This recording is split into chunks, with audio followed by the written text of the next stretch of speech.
দেশনেত্রী বেগম খালেদা জিয়ার ৮১তম জন্মদিনে ফ্রি মেডিকেল ক্যাম্প ও দোয়া মাহফিল অনুষ্ঠিত।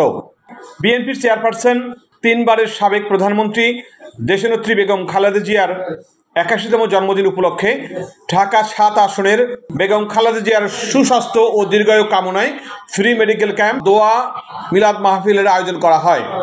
আজ শনিবার সকাল ৯টায় শনি মন্দির সংলগ্ন শাখারি বাজারে ঢাকা বারের পাশে কোতোয়ালি থানা বিএনপির সদস্য সচিব প্রার্থী কাউসার আহমেদ জজের তত্ত্বাবধানে অনুষ্ঠান অনুষ্ঠিত হয়। অনুষ্ঠানে প্রধান অতিথি হিসেবে উপস্থিত ছিলেন ঢাকা ৭ আসনের মাটি ও মানুষের নেতা ও বিএনপির জাতীয় নির্বাহী কমিটির যুব বিষয়ক সহ সম্পাদক মীর নেওয়াজ আলী নেওয়াজ। অনুষ্ঠানে আরও উপস্থিত ছিলেন নব গোপাল দত্ত, মোল্লা ইউসুফ, শেখ সালমান, লোকমান, আফসু, আজিজ আহমেদ, শাহাবুদ্দিন, সাংবাদিক মিজানুর সহ আরও অনেকে।